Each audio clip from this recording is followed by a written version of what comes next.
Wherever you go, whatever you do, throw a little at it. Omax, Vest and Briefs.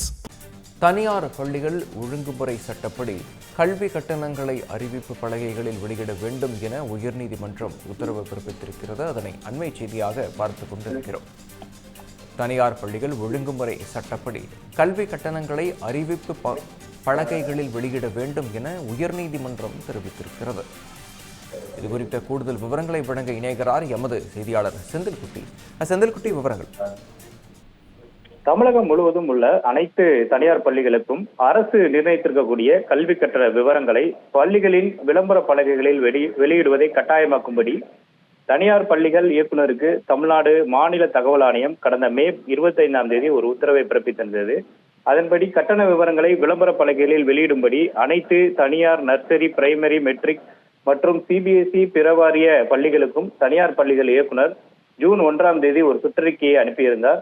இந்த நிலையில் மாநில தகவல் ஆணைய உத்தரவையும் தனியார் பள்ளிகள் இயக்குனர் பிறப்பித்த அந்த அறிவிப்பையும் ரத்து செய்ய வேண்டும் என்ற கோரிக்கை வைத்து அகில இந்திய தனியார் கல்வி நிறுவனங்களின் சங்கங்களின் சார்பில் அதன் பொதுச் செயலாளர் பழனியப்பன் என்பவர் சென்னை உயர்நீதிமன்றத்தில் வழக்கு தாக்கல் செய்திருந்தார். இந்த வழக்கானது நீதிபதி தண்டபாணி முன்பாக விசாரணைக்கு எடுத்துக் கொள்ளப்பட்டது. தனியார் பள்ளிகள் தகவல் உரிமை சட்டத்தின் வரம்புக்குள் வராது என்ற போதும் தனியார் பள்ளிகள் ஒழுங்குமுறை சட்டப்படி நியாயத்தன்மையை வெளிப்படுத்த வேண்டும் என்று நீதிபதி அப்போது தெரிவித்தார். அந்த அடிப்படையில் தமிழகம் முழுவதும் உள்ள அனைத்து தனியார் பள்ளிகளும் கல்வி கட்டண விவரங்களை விளம்பர பலகையில் வெளிப்படையாக வெளியிட வேண்டும் என்ற ஒரு உத்தரவை பிறப்பித்து இந்த வழக்கை நீதிபதி முடித்து வைத்திருக்கிறார். விவரங்களுக்கு நன்றி செந்தில்குட்டி.